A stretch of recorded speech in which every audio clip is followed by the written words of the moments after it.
Welcome to the Old Lumens channel again. I'm going to give you a little how-to video on how to make a high-powered light out of a Maglite Solitaire. Solitaires, of course, are just not powered at all. I mean, they're only a few lumens, but they're inexpensive to buy and they can be made into a very nice little light. This one I've made into a light that will use a single 10440 Li-ion battery, unprotected Li-ion battery. It has a TIR optic. It has a Nichia 219 LED. And it's a very simple mod. You don't have to have any power tools. The only thing powered would be the soldering iron. Everything else is just a few basic hand tools, and I'm going to show you how to do it. I have all the stuff here, and first of all, I have a solitaire that I'm going to be taking apart, and just unscrew the head off the solitaire, set it down, take the bulb out. Don't need the bulb for anything. Now, the bulb socket is what I'm after. I want to save that because I'm going to reuse it. I found a way to do this to where we can reuse some components. So the tail cap is still on, and I want to keep the tail cap on so that the bottom half of this bulb socket, when it falls out, doesn't fall on the floor. So I use a razor knife, X-Acto knife, to pop up and to remove the top section of that socket. Okay. Then I can remove the tail cap, and there's the bottom section of the socket. Now, the bottom section of the socket has two terminals. This terminal, of course, is the negative. That's the one that touches up against the body. And this terminal is the positive. So, I'm going to go right now that I've taken that apart. We'll go this far. I'll tell you all the tools you're going to need. An X-Acto knife with a good blade. You're going to need some wire, and you're going to need single strand solid wire. This is Teflon coated or Teflon wire. It's 22 gauge, something around 22, 24 gauge. 22 gauge seems to work okay. It's a stiff wire, but that's what you're going to need is a solid wire for this. Okay.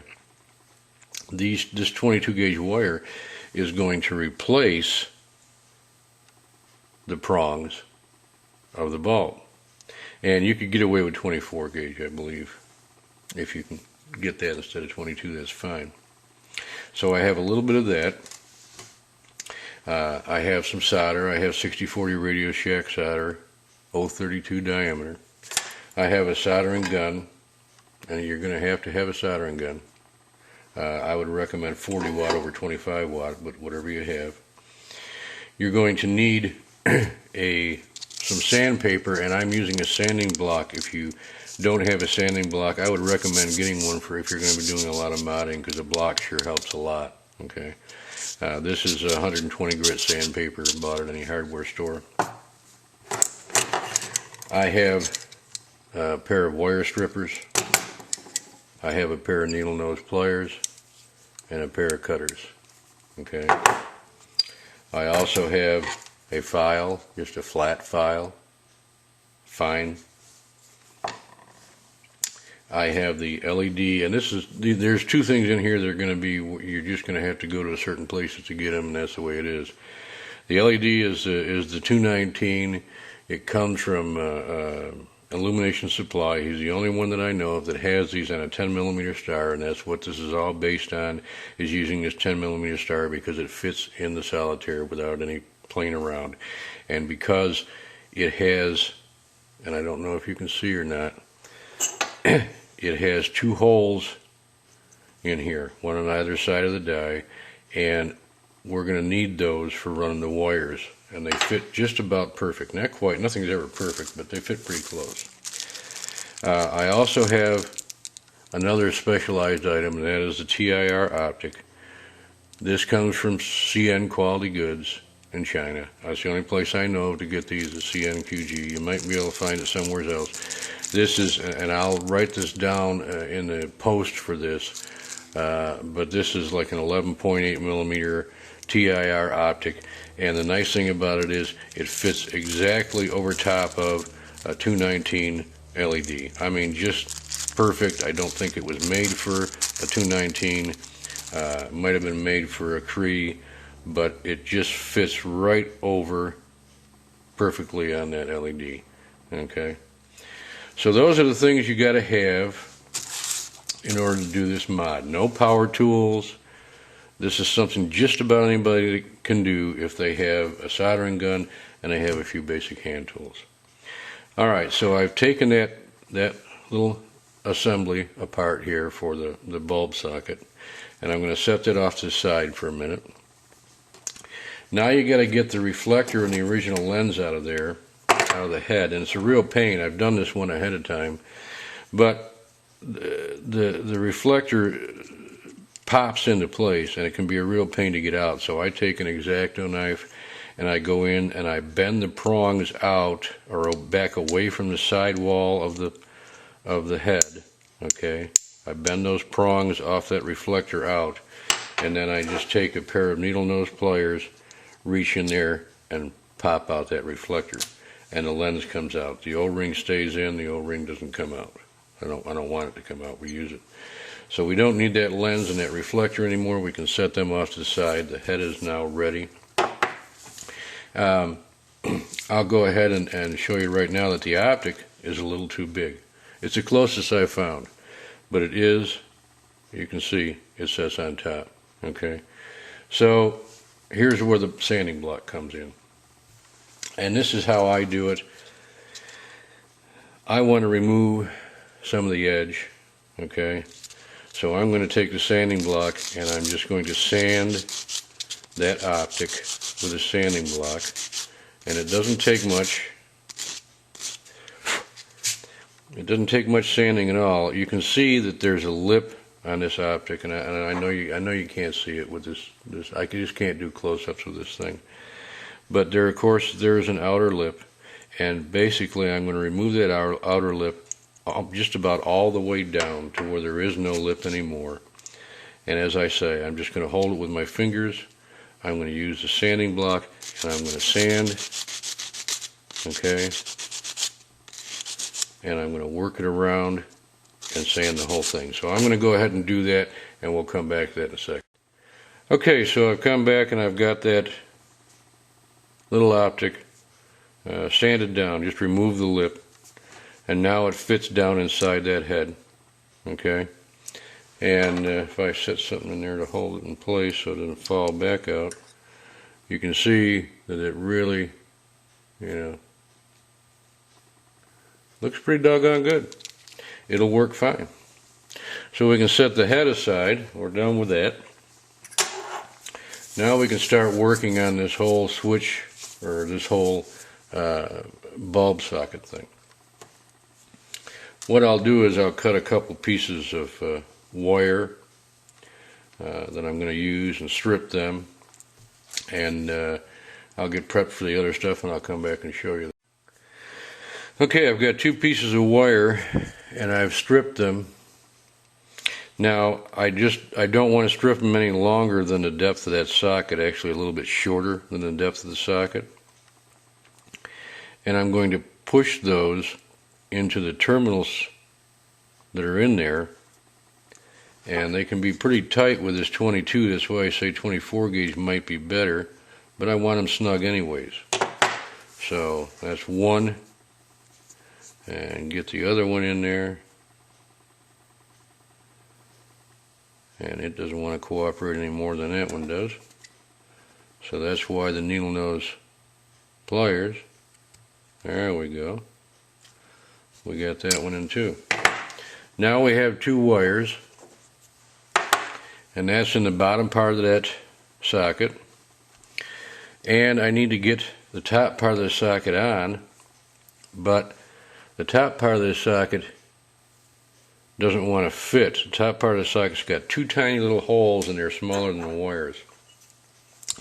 So So here's where some fine detail work comes with an X-Acto knife. What I need to do is, when I look down in the socket, there's two tiny holes, and I need to open it up to a large hole within the diameter of that inner circle. So I'm just going to use the X-Acto knife to go ahead and remove that plastic out of there. Okay? I'm going to have to take it away from the camera because I can't do it in front of the camera and do it at the same time. But it's just a matter of trimming back with an X-Acto knife, and you got to be real careful because you can hurt yourself. You might want to do it in a vise, something this tiny. I've seen some issues with doing it in a vise, but I might even try it and then show you that. Okay, I'm back with it. I did actually put it in a vise, and I think you can see the hole in the center now. Okay, I've just used an X-Acto to take that out, and you gotta be real careful. You do not want to cut those pins off. Those pins are necessary to put that socket back together. Now, the next part of this is that there's going to be these wires that I'm using on this socket are, of course, bigger, and they have heavier insulation on them. So I need to make a little bit of room. The idea of all this is basically I'm using the original socket just like I would with a regular Maglite bulb, and it's going to operate the same way. Turn the head all the way down, it shuts off. Turn the head out, and it turns on. Okay, so I need to make room, because what's going to happen is that 10 millimeter star is going to sit right on top of that plastic when we're all said and done. And if I put the wires in right now, and I will, and show you what I'm talking about, I can't really do much flexing of those wires because there's no room for them. They're sticking straight up. So what I've learned from that is that I go the opposite way of the pins, okay, because the pins are going to go in beside the wires. Okay, the pins will go in on the sides of the wires, so the wires will fold opposite the pins. Okay, so if I go opposite the pins, I have the pins in the back, and I'm going to remove some plastic along the outer part of this ring. So I've got a hold of the pins, and then I'm going to just remove some plastic by using strokes with an X-Acto knife on an angle, so that I sort of wallow out this hole, not at the bottom, but at the top. So I dish it out at the top, and you can see, you know, that I'm using it at an angle, and I'm dishing it out at the top. Okay, I'm going to go ahead and finish that up and come back to you. Okay, so I've worked on both sides opposite those pins, and I've dished them out so that wires will fit better. Hang on just a second here. Should have already done that so I could show you a little easier. Okay, so that the wires now will fit better out this way. Okay, I still have to make some more room. Alright, and here's where the two holes come in the star. I'm going to do the same thing with them. Those holes are wider than the two holes in that plastic, so I'm going to dish them out towards the center. And as you can see, I'm still using the X-Acto knife on an angle to dish them out. I am going to take this to the vise, because you can very easily, since this is a lot of more resistance, cut your hand. So I'll go to the vise with it and I'll show you. Okay, I have the star in the vise. I have the star upside down in the vise, and I'm using an X-Acto knife to strip away aluminum towards the center, okay, I'm doing it at an angle and wallowing it out at an angle towards the center. You see how I'm doing it? Right there. Hopefully you can. Just stripping off a little bit of time. X-Acto knife works great on aluminum. This is soft aluminum.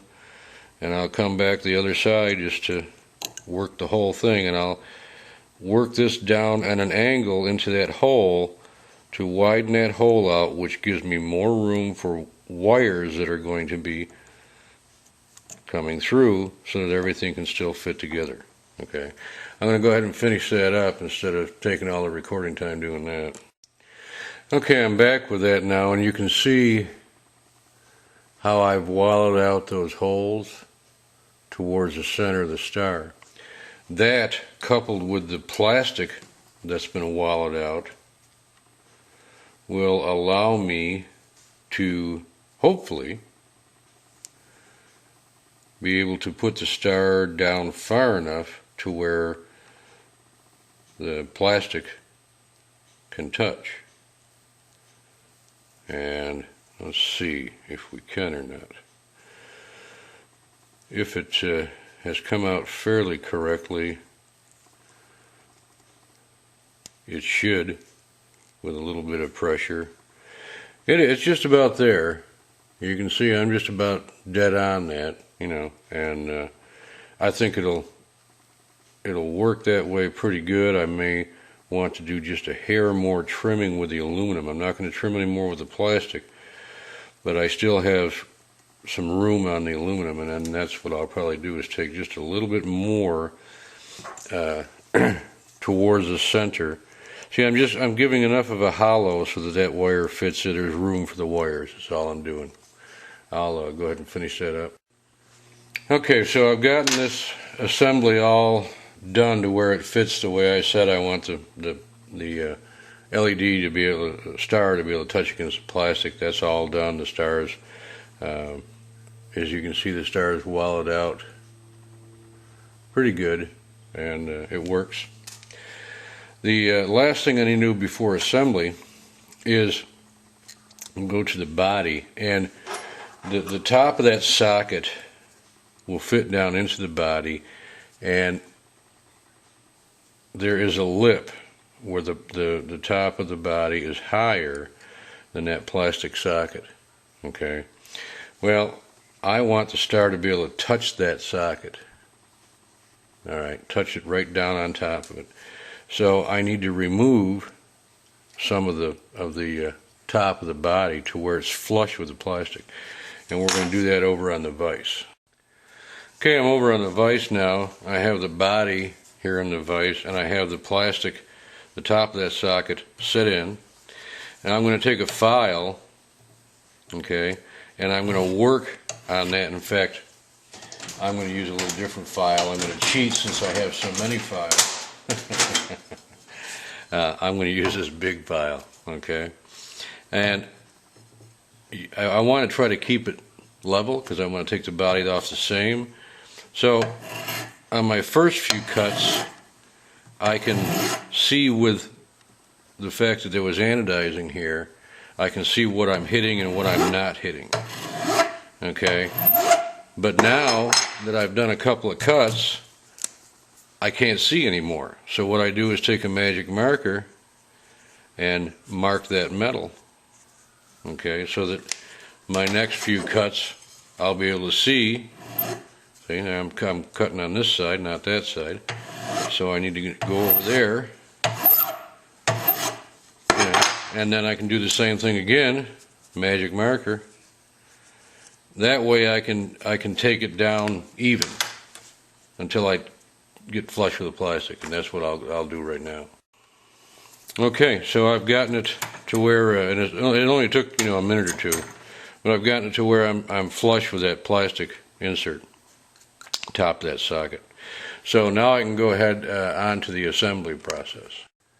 Okay, so I have my socket with my wires, and I need to put it up inside the light because it's going to have to go up inside the body. So I'll put it up in there and take the battery that came with a light, and stuffed that in with my finger, and that brings me up pretty close to the top. And then you're probably going to need something else to hold it in there, and I'm using I'm using whatever I can find. I got a magic marker. I can press that against my body, and what I want to do now is I want to go ahead and put the upper plastic in the top part of the socket. So I'm going to take that and slide that in, and then I got to get it lined up with the two holes that it goes into and push it down. Okay, push it all the way down, and you won't be able to see, but there's just a little bit of play there, and that's on and off with that little tiny bit of play.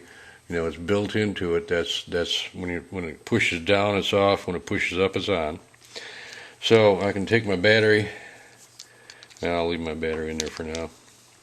Now I can take the LED and star and slide it on.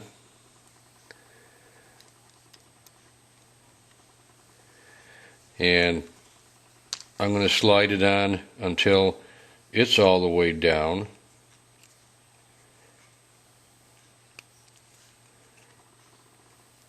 Until it's all the way down flush.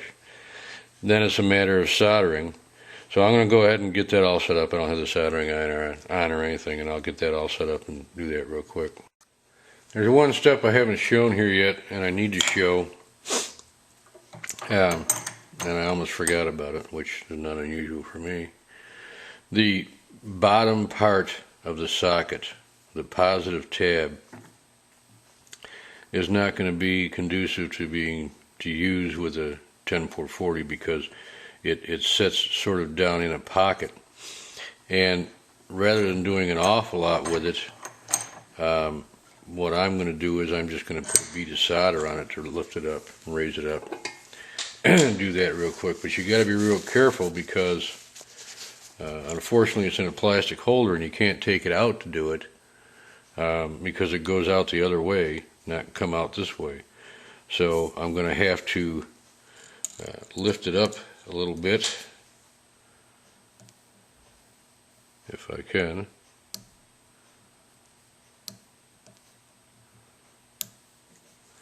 And try to solder it fairly quickly. Okay, and then lower it down a little.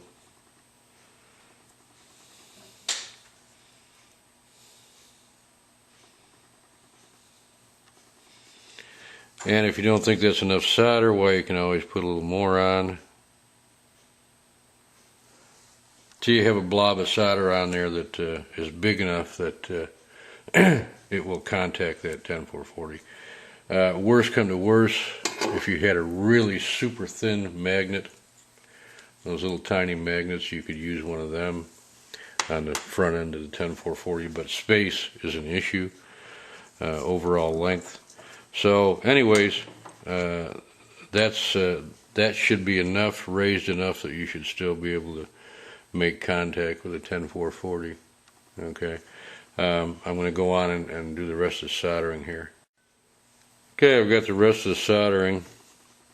I just took the two wires and folded them, around to each side where they're supposed to go. And as I wrote in the forum in one of the posts, remember which one's a negative because they're both the same color. So, anyways, I've got them soldered on. I'm not too worried about, as long as they're away from the base of the LED so that the optic will fit on top of it, and as long as I still have the play in there, I'll try to show you here real quick. You can see it lifts up so that when it lifts up easily. That way the spring tension, when you turn the head out, the spring tension on the battery will make the negative contact and make it light up. And then when you turn the head down, the optic pushes on the base of the LED and takes and shuts that negative contact off. So anyways, I'm going to test it out here and see how it works, but that's an easy thing to do in a couple hours on a Sunday when you got nothing else to do.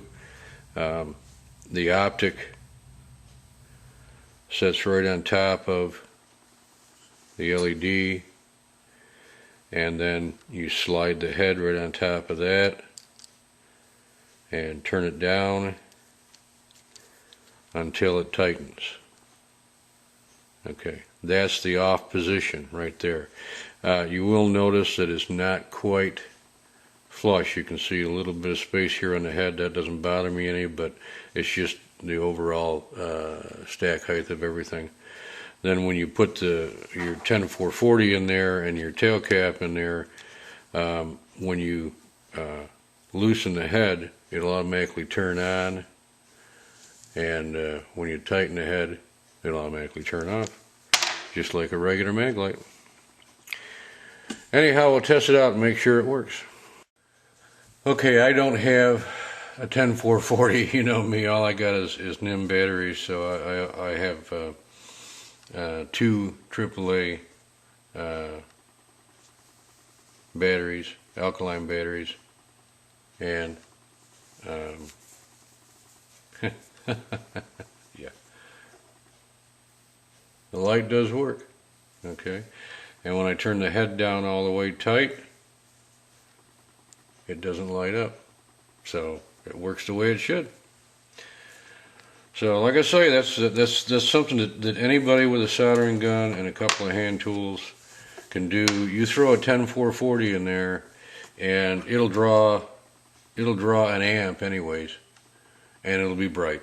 I mean, it'll be 10 times brighter than a normal solitaire. It'd be a great little keychain light. You know, they come with, the solitaires come with the little key fob all the way on it, or already with it. Stumble over the words. Anyways, that's it, guys. I hope somebody tries this out and has a go at it themselves. That's what it's all about. Thanks for watching.